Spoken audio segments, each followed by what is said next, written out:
देखो, motion part 3 general physics, दोलनी गति। परिभाषा को छोड़ करके पहले तू लोग ये बोलो, अभी पढ़े हो इससे पहले वाला पार्ट में रैखिक गति। अगर कोई पिंड सीधी सरल रेखा पर गतिशील है तो इस तरह के पिंड को इस तरह की गति को लीनियर मोशन, एक सरल रेखीय पथ पर जब गतिशील हो, वृत्तीय पथ पर गतिशील हो तो वृत्तीय गति।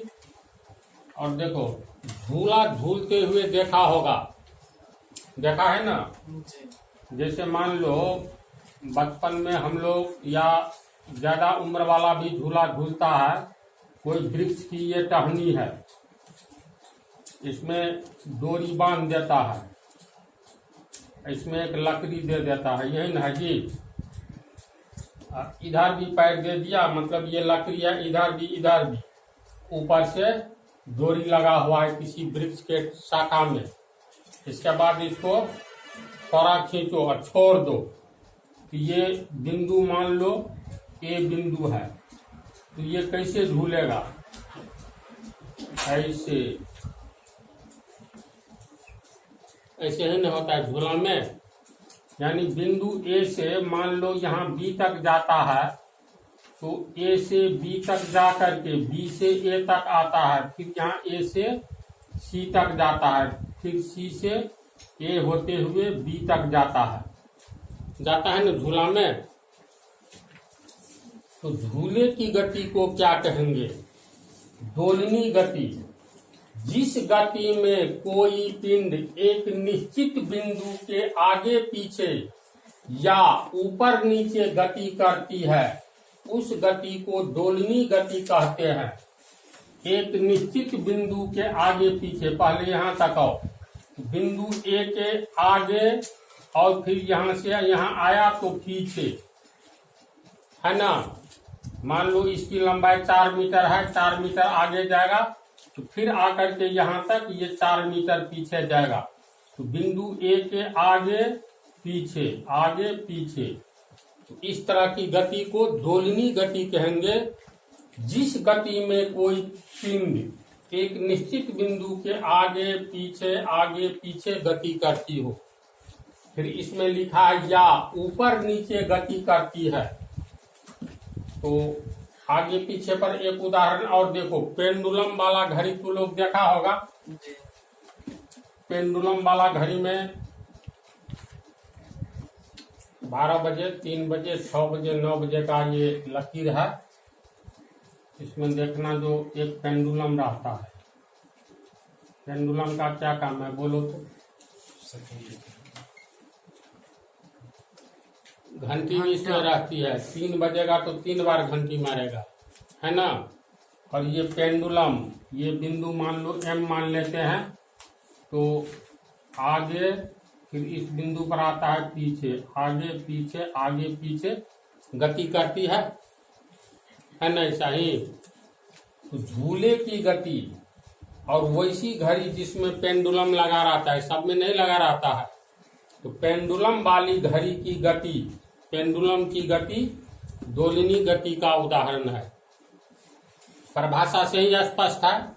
जिस गति यानी मोशन में कोई पिंड एक निश्चित बिंदु के आगे पीछे या ऊपर नीचे गति करती है, उस गति को दोलनी गति कहते हैं। आगे पीछे पर तो 2 उदाहरण हो गया। ऊपर नीचे, दर्जी को सिलाई करते हुए देखा है, तो सुई जो है ऊपर नीचे करता है ना, कपड़ा आगे बढ़ता जाता है, तो ये भी दोलनी गति का उदाहरण है। समझ गया इसको? तो उदाहरण में तू लोग लिखो तो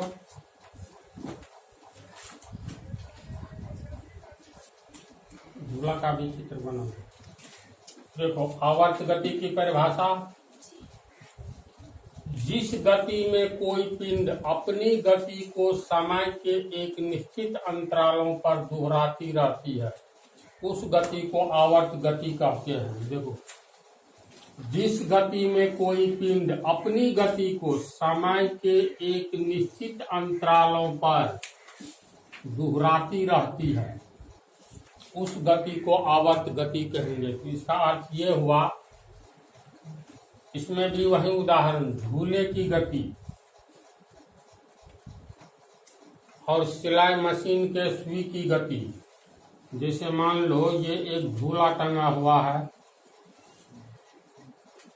इसको डोरी को पकड़कर ये झूला झूल रहा है कोई व्यक्ति, इसको कोई ठेल दो बैठा हुआ व्यक्ति को। तो मान लो ये ए बिंदु से ये यहाँ तक जाता है, फिर यहाँ से यहाँ आता है, फिर ऐसे जाता है। तो यहाँ से ए से मान लो बी तक गया 3 सेकंड में, मान लेते हैं ए से बी तक जाने में 3 सेकंड लगा, और बी से ए तक आने में भी 3 सेकंड लगा, और फिर यहाँ से सी तक जाने में 3 सेकंड लगा, आने में भी 3 सेकंड लगा। तो ए से बी तक जाने में 3 सेकंड, आने में 3 सेकंड, कितना हुआ? 6 सेकंड। ए से सी तक जाने में 3 सेकंड, आने में 3 सेकंड, 6 सेकंड। तो देखो, समय के एक निश्चित अंतरालों पर दोहराती रहती है, यानी जिस गति में, झूले की गति में कोई पिंड, यहाँ पर मान लो झूला पर एक व्यक्ति बैठा है, तो यही हो गया पिंड, अपनी गति को समय के एक निश्चित अंतरालों पर दोहराती रहती है। तो इसको ए से बी तक जाने में आने में कुल 6 सेकंड लगा, और ए से सी तक जाने में आने में भी 6 सेकंड लगा। तो हम कह सकते हैं ना कि ए से बी तक 6 सेकंड जाने आने में, ए से सी तक 6 सेकंड जाने आने में। तो निश्चित टाइम इंटरवल पर ये ए पर आ जाता है, 6 सेकंड में बी पर जाकर आ जाता है ए पर, फिर 6 सेकंड में सी पर जाकर ए पर आ जाता है। कोई दूसरा झूला वाला है, इसको थोड़ा जोर से ठेल दो, ज्यादा बल लगा दो, तो इस तरह से मान लो एम से एन तक, पी तक, एम से एन तक जाने में आने में 2 सेकंड लगता है, फिर एम से पी तक जाने में आने में 2 सेकंड लगता है। तो टाइम का इंटरवल, समय अंतराल फिक्स है ना, 2 सेकंड में यहाँ से जाकर आता है, फिर 2 सेकंड में यहाँ से यहाँ जाता है और आता है। इसमें 3 सेकंड में जाता है, आता है, फिर 3 सेकंड में यहाँ जाता है, आता है। तो एक निश्चित समय अंतराल पर इसकी गति एक निश्चित बिंदु से दोहराई जाती है कि नहीं? समझ रहे हो जी? तो जिस गति में कोई पिंड अपनी गति को समय के एक निश्चित अंतरालों पर दोहराती रहती है, उस गति को आवर्त गति कहते हैं। सिलाई मशीन में ही जैसे मान लो ये दर्जी का ऊपर वाला पोर्शन है, यहाँ सिस्टम में सुई लगा हुआ है, ये सुई है, थोड़ा ऊपर रहता है ना सुई, इसके नीचे में कपड़ा दिया जाता है। तो यहाँ से फिर यहाँ तक जाने में इस बिंदु ओ पर कपड़ा है, सिलाई में ये आगे की ओर बढ़ता रहता है। यहाँ से यहाँ तक आने में 1 सेकंड, इसके बाद यहाँ से यहाँ तक आने में 1 सेकंड, यहाँ से यहाँ तक आने में 1 सेकंड, यहाँ से यहाँ तक आने में 1 सेकंड। तो इस तरह 2 सेकंड ये हुआ, यहाँ से यहाँ तक जाने आने में 2 सेकंड हुआ। थोड़ा तेजी से चलोगे तो मान लो आधा सेकंड में यहाँ गया, फिर आधा सेकंड में यहाँ आया 1 सेकंड, फिर आधा सेकंड में यहाँ आया, आधा सेकंड में ऊपर गया। तो 1 सेकंड यानी समय के निश्चित अंतराल में ये सुई की गति बार बार दोहराई जाती है। यही कहता है जिस गति में कोई पिंड अपनी गति को समय के एक निश्चित अंतराल पर दोहराती रहती है, उस गति को आवर्त गति कहते हैं, पीरियोडिक मोशन। उदाहरण में झूले की गति और सिलाई मशीन के सुई की गति।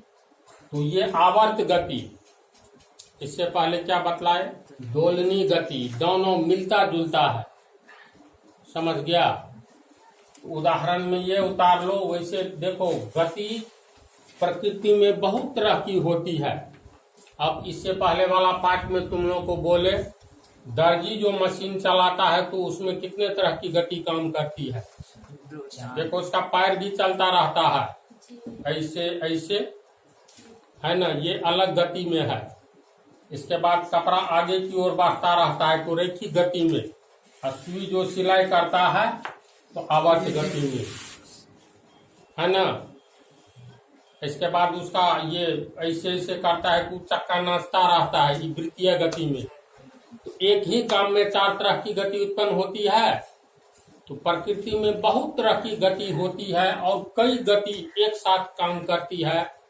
जब हम लोग साइकिल चला रहे होते हैं तो बोलो तो इसमें कौन कौन सी गति होती है?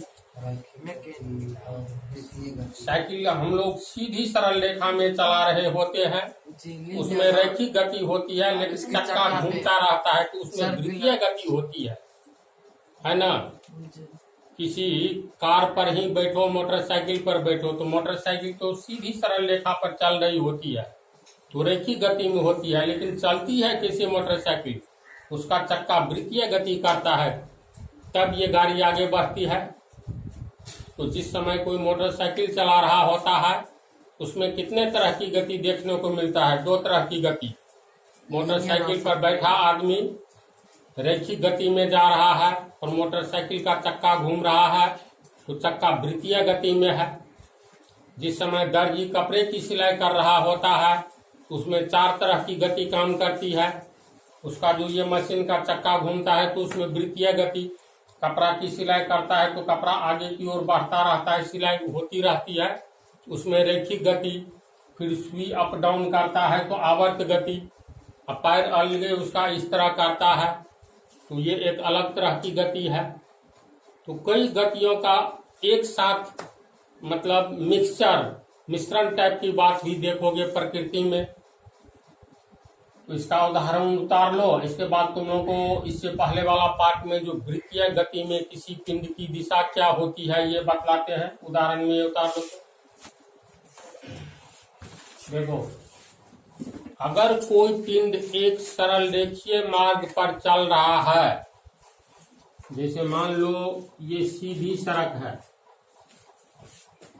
इस सड़क पर कोई पिंड मोटरसाइकिल वाला हो या पैदल व्यक्ति हो या कोई व्हीकल से जा रहा हो, तो ऐसी स्थिति में उसकी दिशा क्या होगी? मान करके चलो अगर ये नॉर्थ है तो अपोजिट हो जाएगा साउथ, होगा ना जी। तो इस दिशा में जा रहा है तो सरल रेखीय मार्ग पर चलते हुए व्यक्ति की दिशा नहीं बदलती है जब तक वह अपना पथ परिवर्तन नहीं करे। सरल रेखीय मार्ग पर चलते हुए व्यक्ति या किसी पिंड की दिशा नहीं बदलती है, बदलेगी जब तक स्वयं नहीं अपना दिशा बदलेगा नहीं ना। मान लो बंदूक, यहाँ से हम बंदूक का ट्रिगर दबाए, ये गोली बिल्कुल सीधी सरल रेखा में जाएगी, ऐसा नहीं है थोड़ी दूर सीधी इसके बाद 60 डिग्री के एंगल पर मुड़ जाए, ऐसी बात तो नहीं होगी। तो सरल रेखीय गति में चलते हुए पिंड की दिशा नहीं बदलती है। क्या समझ रही हो? इसके बाद आओ वृत्तीय गति में क्या होता है। तो बारिश के टाइम में चप्पल पहन करके तू लोग चलोगे तो मिट्टी का कण जो है पीठ पर पहने हुए मतलब शर्ट पर हम लोग को पीछे से पड़ता है, ऐसा देखा है? ऐसा क्यों होता है? तो इसको समझने से पहले तू लोग को वृत्त पॉइंट टू सर्किल में हम 53 पार्ट पढ़ा दिए हैं। तो वृत्त याद है ना, स्पर्श रेखा भी बतला दिए हैं, याद है? जस्ट हम रिवाइज कर देते हैं। देखो कोई वृत्त है, वृत्त लग नहीं रहा है, चलो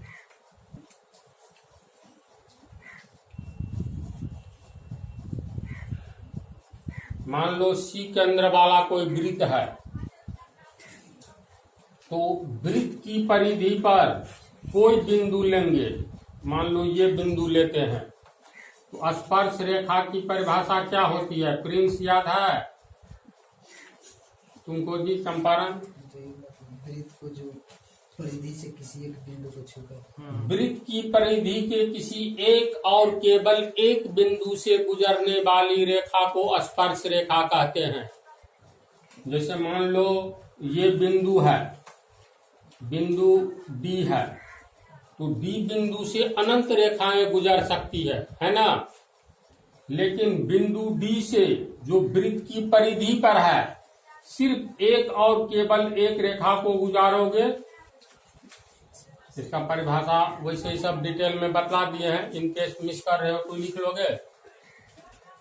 मान लो सी केंद्र वाला वृत्त है, तो वृत्त की परिधि पर कोई एक बिंदु लेंगे। मान लो ये बिंदु लेते हैं डी, तो डी से तो हम अनंत रेखाओं को गुजार सकते हैं ना।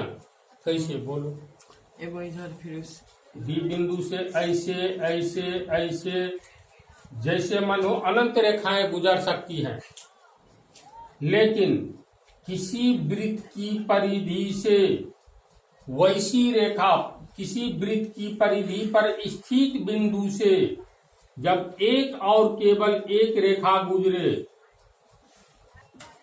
ये देखो MN एक ऐसी रेखा है जो वृत्त की परिधि के D बिंदु से गुजर रहा है, और इसी रेखा को MN रेखा को हम लोग स्पर्श रेखा कहेंगे।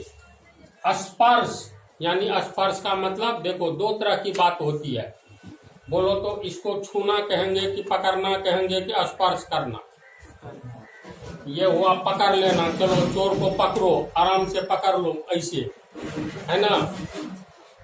किसी का टेम्परेचर देखना हो तो स्पर्श करके भी देखा जा सकता है। जैसे स्पर्श का मतलब हुआ जस्ट टच करना, देखो ये हो गया टच करना। ये MN रेखा वृत्त, ये सी केंद्र वाले वृत्त के एक और केवल एक बिंदु D को स्पर्श कर रही है और किसी दूसरे बिंदु को नहीं, इसीलिए MN रेखा को स्पर्श रेखा कहेंगे। समझा? और वैसी रेखा जो वृत्त के कम से कम वृत्त के दो बिंदु से गुजरे, उस रेखा को छेदक रेखा कहेंगे। जैसे मान लो ये DE कैसी रेखा है, तो सी केंद्र वाले वृत्त के परिधि के एक बिंदु को यहाँ काट रहा है, दूसरे बिंदु को यहाँ। मान लो इसका A नाम दिए, इसका B नाम दिए, तो DE रेखा वृत्त की परिधि को देखो तो बिंदु A और बिंदु B पर काट रहा है। ऐसे लग रहा है ये एक वृत्त है, ये इसको DE रेखा वृत्त को पहला बिंदु A पर छेद करते हुए B पर छेद करते हुए दो बिंदु पर छेद करते हुए निकल रहा है ना। तो DE कहलाएगा छेदक रेखा। लेकिन MN कैसी रेखा है, जो वृत्त की परिधि पर स्थित बिंदु D केवल एक और केवल एक बिंदु से गुजर रही है, जो बिंदु D वृत्त की परिधि पर है। तो ऐसी रेखा को जो वृत्त की परिधि के सिर्फ एक बिंदु से गुजरे, तो ऐसी रेखा को स्पर्श रेखा कहेंगे। और जो रेखा बिंदु के ये परिधि वृत्त की परिधि के दो बिंदु से गुजरे, उसको छेदक रेखा कहेंगे। याद रहेगा, ये बतलाना जरूरी था। अब देखो, जिस बिंदु पर स्पर्श रेखा परिधि के जिस बिंदु को या जिस बिंदु से होकर के स्पर्श रेखा गुजरती है, उस बिंदु को स्पर्श बिंदु कहेंगे। तो बिंदु D हो गया स्पर्श बिंदु।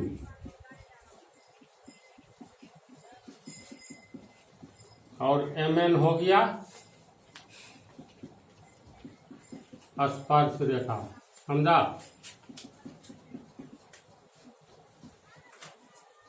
एक थ्योरम है, स्पर्श रेखा के स्पर्श बिंदु से गुजरने वाली त्रिज्या स्पर्श रेखा पर लंब होती है। यानी ये स्पर्श बिंदु है ना, जिस स्पर्श बिंदु से MN रेखा गुजर रहा है, तो ये स्पर्श बिंदु और त्रिज्या को मिलाओगे तो ये त्रिज्या CD स्पर्श रेखा पर लंब होगा। यानी ये कोण होगा 90 डिग्री और ये कोण भी होगा 90 डिग्री। ये थ्योरम है, साबित करना है। तो ये सेकंड पार्ट ऑफ थ्योरम में 3 ठो थ्योरम बच रहा है अभी, जिसमें एक ये भी है। फिलहाल मान करके चलो, स्पर्श बिंदु से जो स्पर्श रेखा गुजरती है, तो स्पर्श बिंदु को ये स्पर्श बिंदु और केंद्र को मिला देंगे तो ये त्रिज्या होगा। तो कोई भी त्रिज्या स्पर्श रेखा पर लंब होता है, कोई भी त्रिज्या। अब कहोगे कोई भी त्रिज्या का मतलब यहां से खींचेंगे तो यही न त्रिज्या समाप्त हो गया, इससे आगे तो त्रिज्या नहीं जाएगा।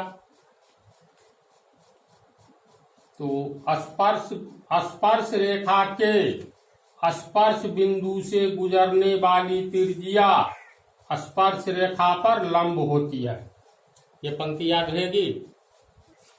तो अब इसको जो है बतलाने जा रहे हैं। ये मान लो वो वृत्त का चित्र बन नहीं रहा, चलो मान करके वृत्त है ना, सी केंद्र वाला वृत्त है।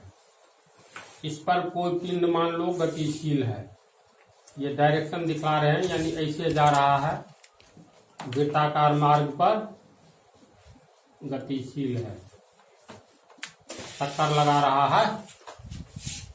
तो वृत्ताकार मार्ग पर चक्कर लगाते हुए पिंड की दिशा पल पल बदलती है।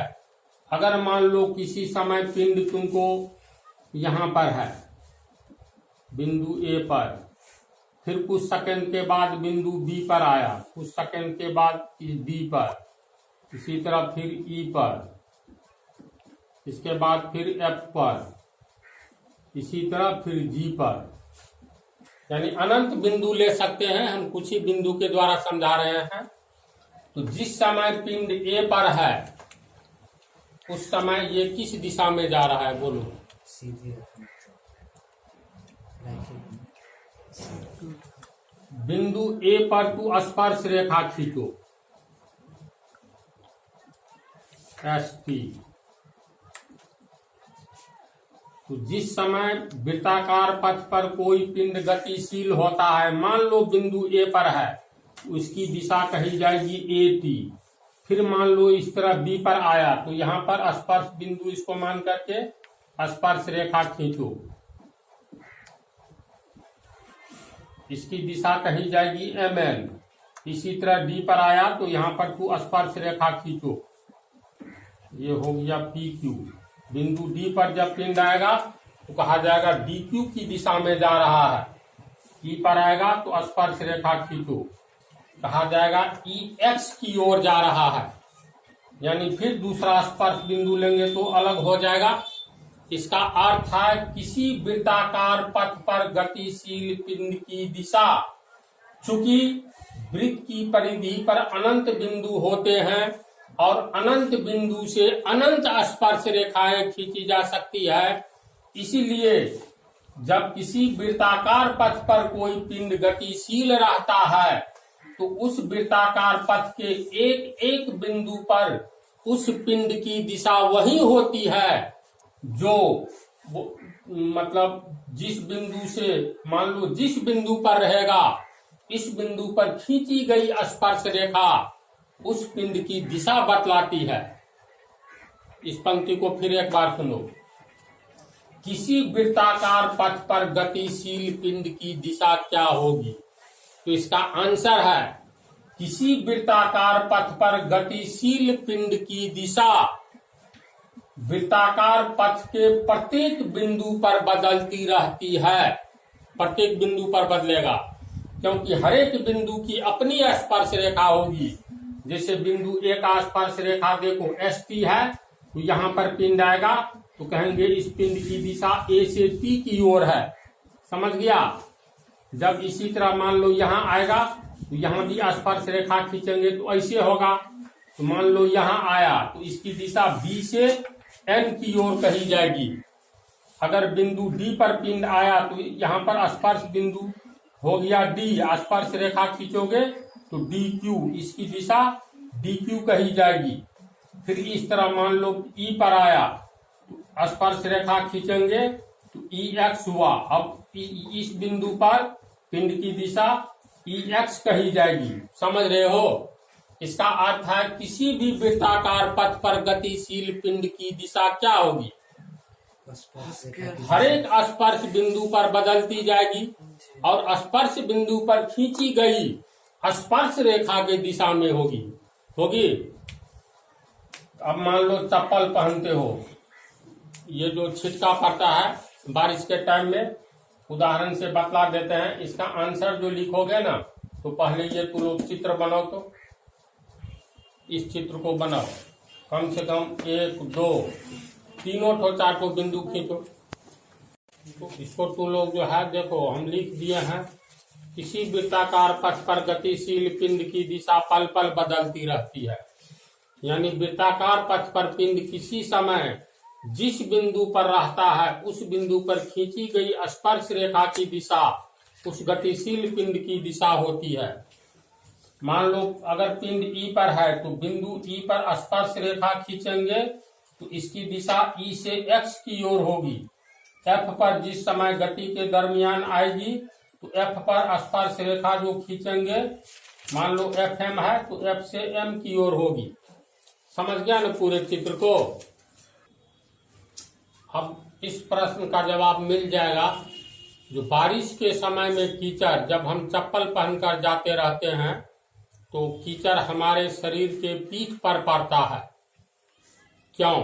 तो इसका आंसर देखो, ध्यान से समझ लो। साइंस ऐसा चीज है जो समझ लोगे तो हमेशा के लिए दिमाग में प्रिंट हो जाएगा। मान लो कोई व्यक्ति ऐसे है, जा रहा है सड़क पर बारिश के समय में। मान लो व्यक्ति को हम नहीं दिखा रहे हैं लेकिन चप्पल को दिखा रहे हैं। ये मान लो व्यक्ति का चप्पल है, सैंडल। तो जब व्यक्ति चलेगा तो देखो ऐसे सैंडल उठता है, ऐसे उठता है ना जी। चलोगे तो एड़ी को उठाओगे, तो एड़ी को जो उठाओगे तो चप्पल में जो ये मिट्टी का कण, सड़क का मिट्टी का कण जब सट जाता है तो चप्पल जैसे ऐसे उठाओगे, ऐसे, तो यहां से जो ये मिट्टी का कण जो उड़ेगा इस ऐसे इसकी दिशा होगी, मतलब वृत्ताकार होगी। ऐसे चप्पल को उठाएंगे तो इसके साथ मिट्टी का कण भी उठेगा, तो चप्पल ऊपर की ओर उठेगा तो मिट्टी का कण जो ऐसे उड़ेगा तो इसकी वृत्तीय गति वाली दिशा होगी। तो ऐसे जो होगी तो ऊपर, यहाँ तो ये आदमी पहना है ना, तो पीछे से इसके पीठ पर पड़ेगा। बोलो, रोक देगा उसका पीठ। पीठ रोक देगा यानी पीठ पर पड़ जाएगा। जब हम लोग चल रहे होते हैं तो चप्पल एड़ी जो होता है, एड़ी जानता है ना, पीछे वाला भाग, पैर का पीछे वाला भाग, तो ये जब उठता है, ऐसे उठता है, फिर हम लोग पैर रखते हैं तो एड़िए उठता है। तो एड़ी के साथ क्या होता है, चप्पल भी उठता है। तो चप्पल के साथ जो कण, मिट्टी का ये कण चिपका रहता है, ये भी उठता है। तो इसकी दिशा ऐसे होती है, यानी वृत्ताकार दिशा इसकी हो जाती है। तो वृत्तीय गति में ये मिट्टी का कण आता है, ऐसे उड़ेगा। तो ये तो आदमी है चप्पल पहने हुए, इसके पीछे पर न कण पड़ेगा। तो कण कब नहीं पड़ेगा मिट्टी का कण, जब पीछे वाला उठाओ ही नहीं, मतलब पीछे वाला दाब करके आगे वाला उठाओ, उंगली वाला पोर्शन, तब नहीं पड़ेगा। टेस्ट करके देख लेना, समझा। तो अब अगले पार्ट में अगली बार